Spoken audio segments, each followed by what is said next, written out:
Bismillahirrahmanirrahim. Assalamu alaikum. Welcome to Noor School and College Mansehra. Dear student, in the last lecture we discussed about water act as a universal solvent. Why water is called a universal solvent?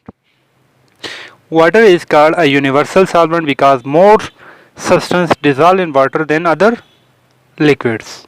It means that whenever water goes through air, through ground, through our body, it dissolves chemical, minerals and nutrients. Why it dissolves a lot of substance into it? It is because of its chemical composition and physical characteristics. If we see the chemical composition of water, it consists of one oxygen atom and two hydrogen atoms. And its molecular formula is H2O, two hydrogen and one oxygen.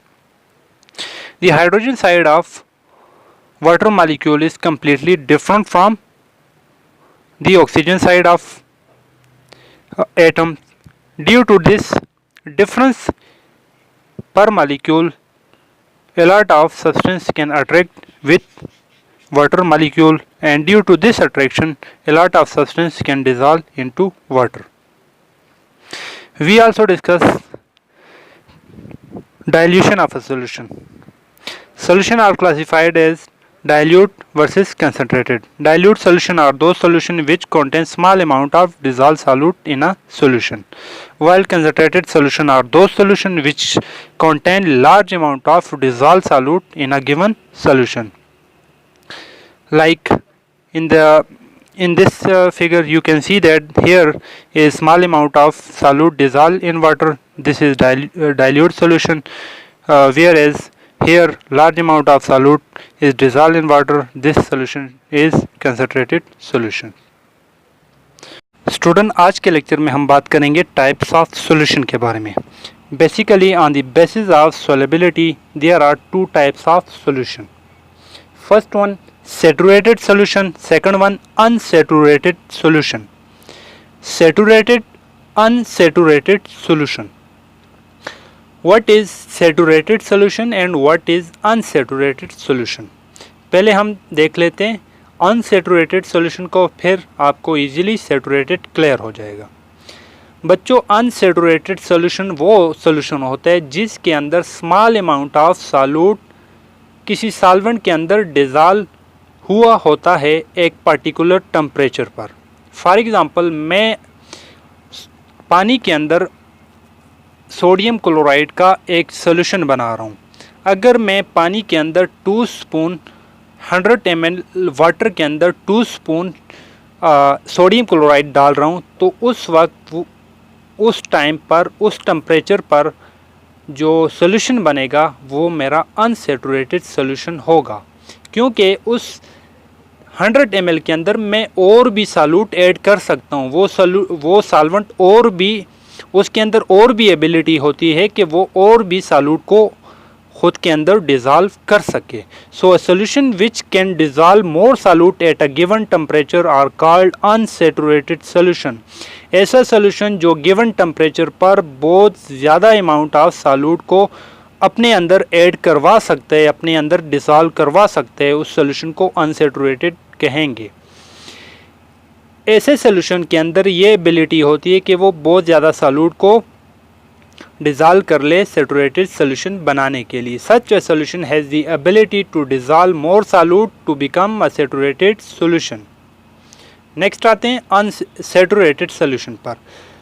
इसके opposite है same ही, इसमें और बहुत ज़्यादा solute आप add करवा सकते हैं. इसके अंदर ऐसा सॉल्यूशन जो एक पर्टिकुलर टेम्परेचर पर और कोई सॉल्यूट पार्टिकल्स को आपस में डिसॉल्व ना करे, उस सॉल्यूशन को सैचुरेटेड सॉल्यूशन कहेंगे. Saturated solution are those solution which cannot dissolve more solute at a given temperature are called saturated solution. Simple बात अगर मैं कह दूँ मेरे कि एक आपके पास एक कप है जिसके अंदर मान लें 10 स्पून आपके पास शुगर डिज़ॉल्व हो सकता है. एक कप वाटर के अंदर 10 स्पून शुगर डिज़ॉल्व हो सकते हैं. अगर आपने 10 के 10 ही डाल दिए तो वो आपके पास सैचुरेटेड सॉल्यूशन होगा. अगर आपने उसके अंदर 5 डाल दिए, उसके अंदर और भी आप ऐड करवा सकते हैं, तो आपके पास वो अनसैचुरेटेड सॉल्यूशन होगा. आई होप इस एग्जांपल से आपको क्लियर हो चुका होगा। चलिए थोड़ा सा इसके मॉलिक्यूलर लेवल पर बात करते हैं कि इसके मॉलिक्यूलर लेवल किस तरह होंगे।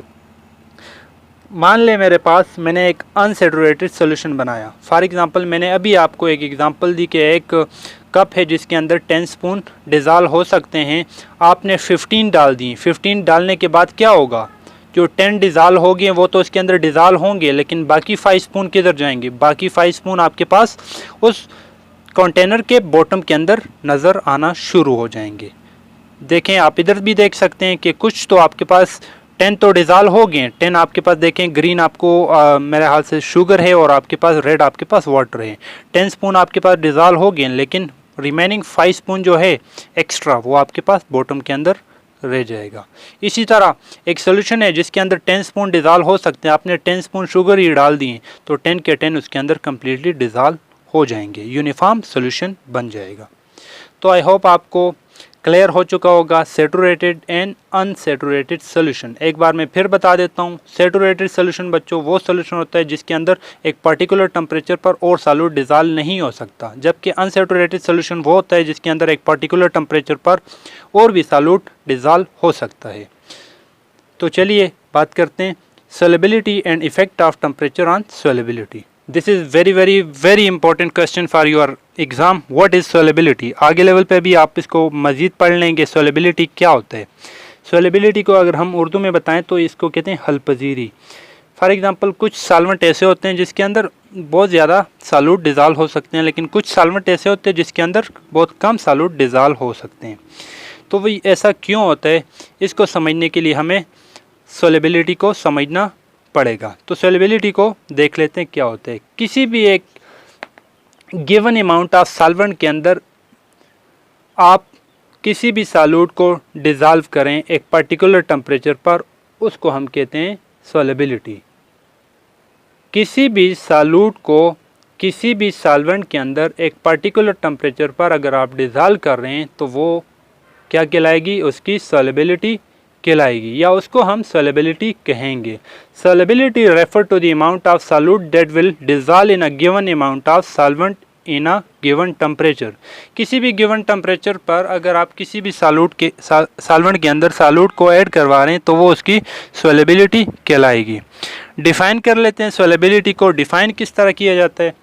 Solubility is defined as the number of gram of solute dissolved in 100 gram of solvent to prepare a saturated solution at a particular temperature are called solubility.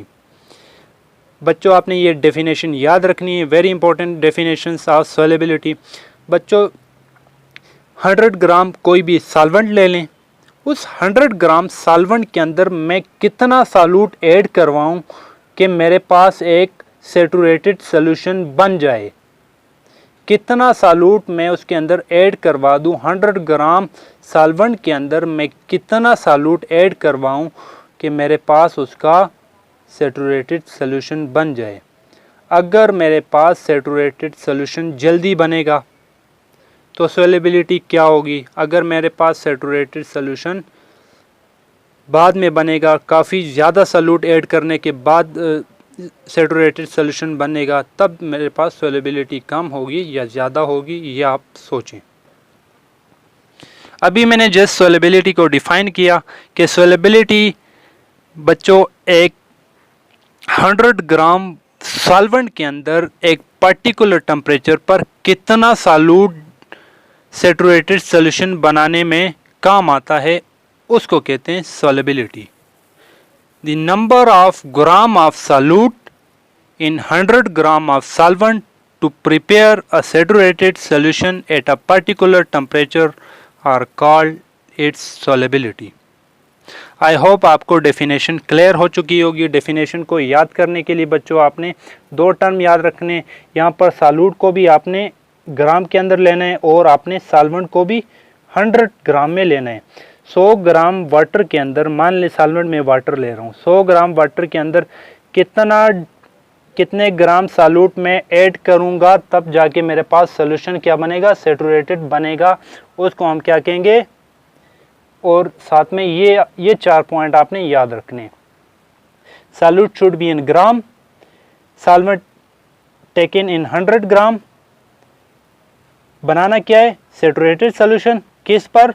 Particular temperature पर। एक particular temperature पर कितने ग्राम solute, कितने 100 ग्राम solvent के अंदर saturated solution बनाते हैं, उसको कहते हैं सॉल्युबिलिटी। आई होप आपको क्लियर हो चुकी है सॉल्युबिलिटी। अब आते हैं सॉल्युबिलिटी का टेम्परेचर के साथ क्या रिलेशन है, या कौन कौन से सब्सटेंस का सॉल्युबिलिटी कम या ज़्यादा होता है, टेम्परेचर के साथ सॉल्युबिलिटी का क्या रिलेशन है, उसको देख लेते हैं। तो बच्चों, आपके पास इस यूनिवर्स के अंदर 3 तरह के कंपाउंड या 3 तरह के सब्सटेंस हो सकते हैं। तो उसके लिए बेसिकली 3 रूल्स हैं सॉल्युबिलिटी के, तो तीनों को हम देख लेते हैं।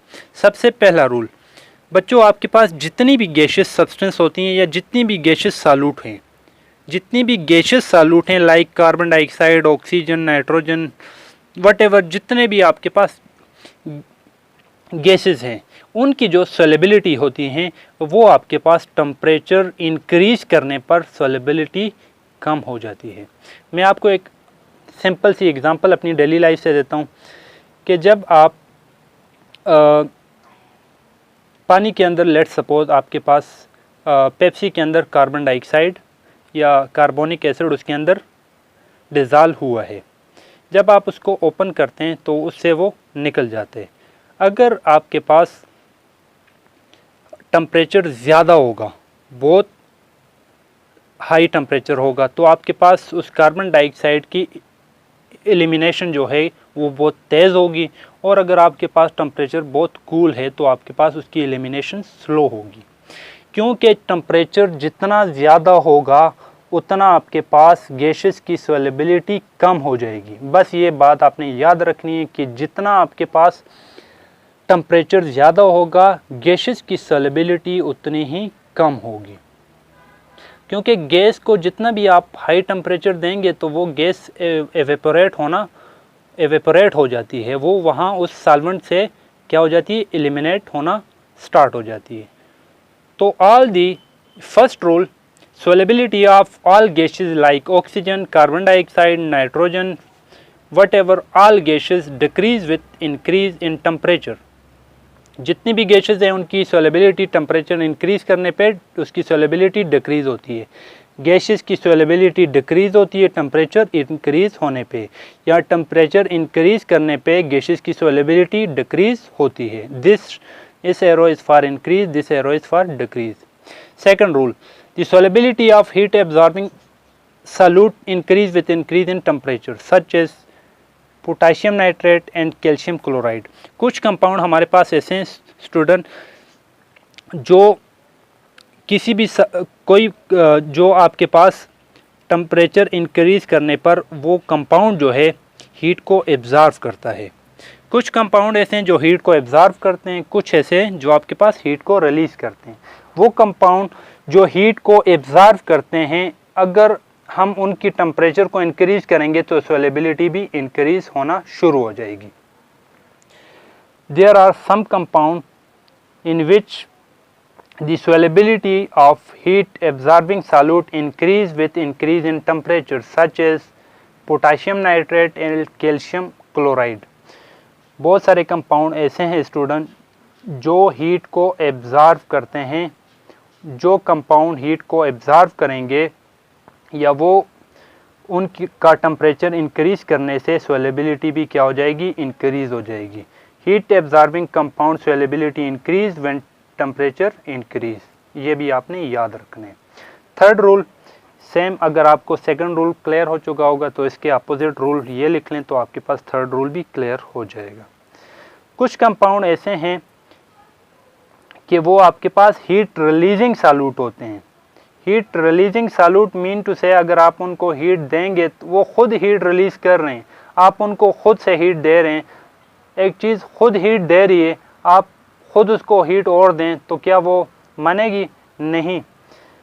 हीट रिलीजिंग जितने भी सॉल्यूट होते हैं उनकी सॉल्युबिलिटी डिक्रीज हो जाती है जब आप टेम्परेचर को इंक्रीज करते हैं। तो ये 3 रूल आपने याद रखने। The solubility of heat releasing solute decrease with increase in temperature like calcium carbonate, calcium oxide. चूने को आप पानी के अंदर डाल दें, गर्म पानी के अंदर डाल दें तो वो सही तरह डिज़ाल्व नहीं होगा, जबकि आप ठंडे पानी के अंदर डाल दें तो वो आपके पास ईजीली डिज़ाल्व हो जाएगा।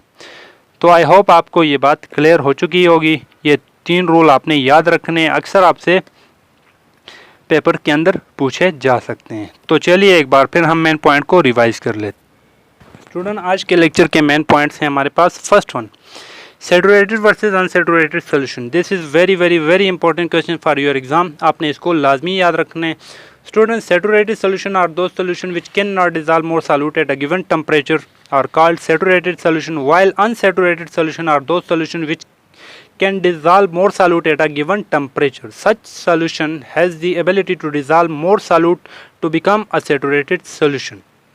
Saturated solution और unsaturated solution को आपने लाजमी याद रखना है। It is very important question. Second, solubility. Definition of solubility. The number of gram of solute dissolved in 100 gram of solvent to prepare a saturated solution at a particular temperature are called its solubility. Solubility की definition भी आपने याद रखनी है। इसको याद करने के लिए मैंने आपको मेन पॉइंट बताएं कि आपने सॉल्यूट को ग्राम में लेना है, सॉल्वेंट को 100 ग्राम में लेना है और आपके पास सैचुरेटेड सोल्यूशन बनाने और एक पर्टिकुलर टेम्परेचर पर बनाने। 4 मेन पॉइंट याद रख लें तो आपको ये भी याद हो जाएगी। Third, effect of temperature on solubility. It is also very very important question for your exam.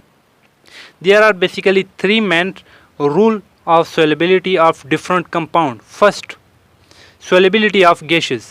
Solubility of all gases solutes like oxygen, carbon dioxide etc. decrease with increase in temperature. जितनी भी आपके पास gases solutes हैं उनकी solubility कम होती है जब आप उनका टेम्परेचर को इंक्रीज करते हैं। Second, solubility of heat absorbing solute. Solubility of heat absorbing solute increase with increase the temperature such as potassium nitrate and calcium oxide. Third, solubility of heat releasing solute. Solubility of heat releasing solute decrease with increase in temperature like calcium oxide. मैंने आपको चूने की example दी कि वो ठंडे पानी के अंदर ज़्यादा डिज़ॉल्व होते हैं जबकि कोल्ड वाटर के अंदर उसकी solubility कम हो जाती है। चलिए होमवर्क पे आते हैं। होमवर्क स्टूडेंट आपका है कि why sugar dissolve faster in hot water than ice chill water. क्यों आपके पास शुगर जो है ठंडे पानी के अंदर की बनिस्बत गर्म पानी के अंदर ज़्यादा डिज़ॉल्व होता है। तो इस लेक्चर के अंदर इसका आंसर प्रेजेंट है तो आप इससे इजीली लिख सकते हैं। Second, differentiate between saturated versus unsaturated solution. आपने सैचुरेटेड वर्सेस अनसैचुरेटेड सॉल्यूशन को भी लिखना है।